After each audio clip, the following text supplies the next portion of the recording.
Okay, today you are going to watch a lesson that defines and explains rational exponents. You will be able to convert between radical notation and rational exponent notation, and you're going to be able to simplify expressions with rational exponents. So, nth roots, we have been looking at radical notation. Radical notation use a radical with a number outside. Cube root of 8. We know that with square root of 81, there's a 2 there, but we don't have to write the 2. Nth root of a, n can be any number.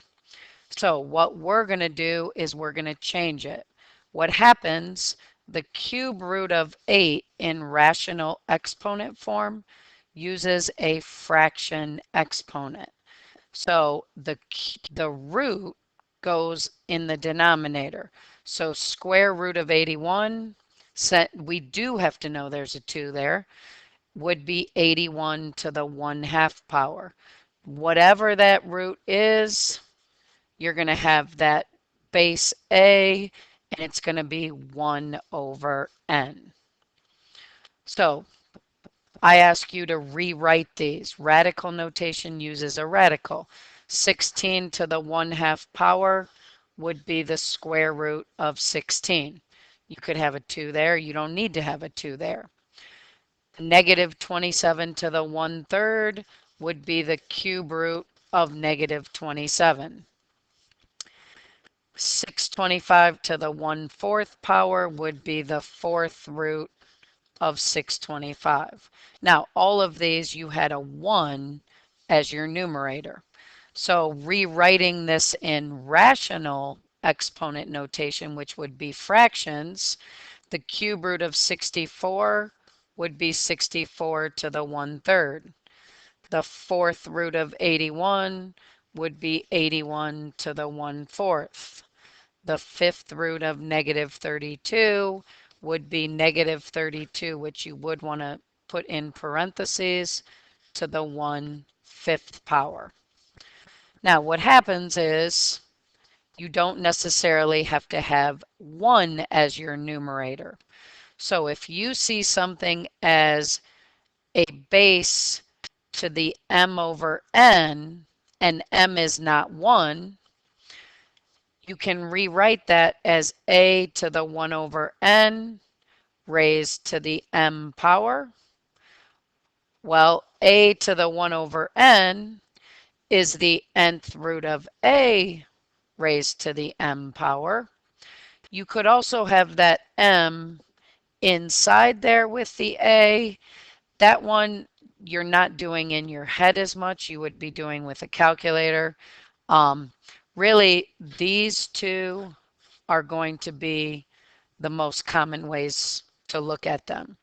With a negative exponent, we want to remember that negative exponents from previous in this class just mean that that moves to the bottom. So it would be 1 over a to the m over n power, which could be 1 over the nth root of a raised to the m. Or you could have 1 over a to the 1 over n raised to the m. So looking at some of these, if I ask you square root of x cubed, remember that the root goes in the denominator. That power on the outside goes in the numerator. So this would be x to the 3/2 power. This would be x to the 2/3 power. This would be x to the 4/3 power. This would be x to the 5/2 power. This is probably the most important thing. That root goes in the denominator.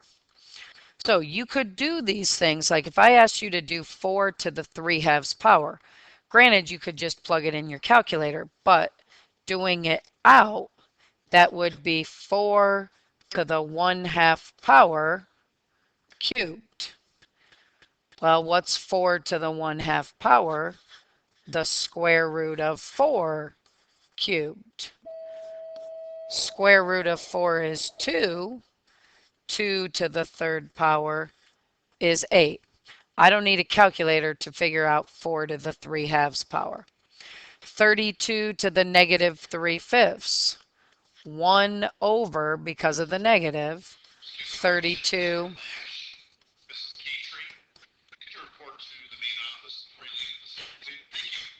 That'd be 1 over 32 to the 3/5 since it's negative. So that's going to be 1 over, depending on how quickly you can do this, the 5th root of 32, because that's your denominator, 5 goes in the root, cubed. Well, eventually you should know that the 5th root of 32 is 2. What number times itself 5 times is 32? 2. 1 over 2 cubed would be 1 over 8. Now, properties. How are properties of rational exponents related to the properties of integer exponents? They are exactly the same. You're just going to have fractions. So, going through these pretty quickly. If I have a to the m times a to the n, I did a to the m plus n. So if I have x to the 1/2 times x to the 4/3, I'm going to do x to the 1/2 plus 4/3. If I don't know how to add fractions, I'm going to get out a calculator, do 1/2 plus 4/3. If you do know fractions, common denominators, that would be 3/6 plus 8/6, which would give you 11/6.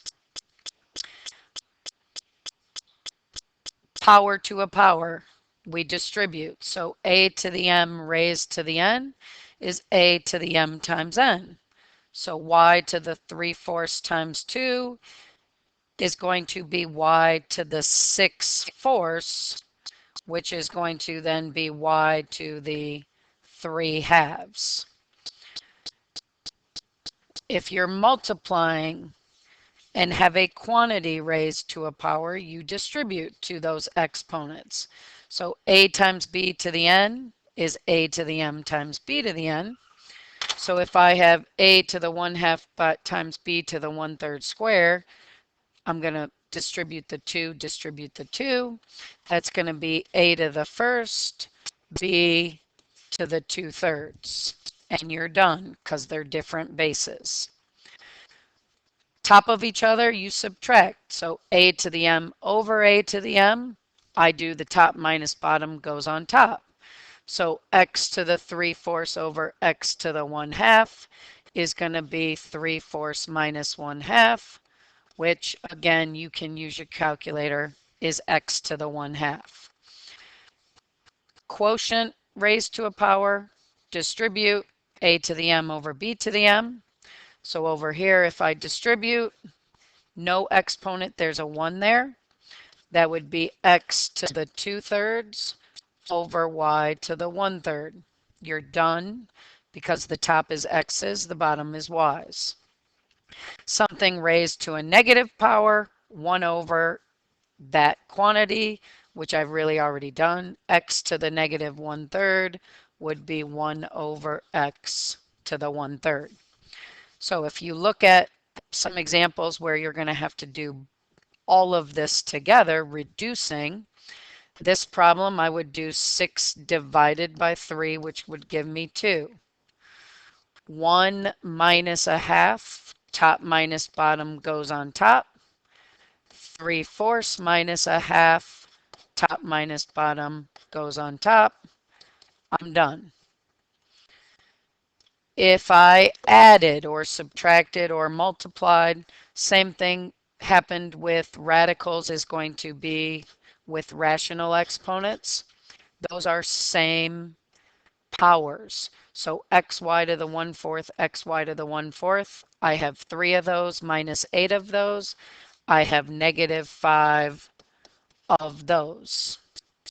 That would be my answer. Now, if I gave you this problem, they don't look alike. But if we simplify, maybe they will. I multiply. 4 times 1/8 is a half. 2 times 1/8 is a fourth. Then 5, distribute to inside, x to the 1/2, y to the 1/4. Now they are the same. So you have one of those plus 5 of those gives you 6 of those. So that's a quick lesson on rational exponents. We'll see how you do with it tomorrow.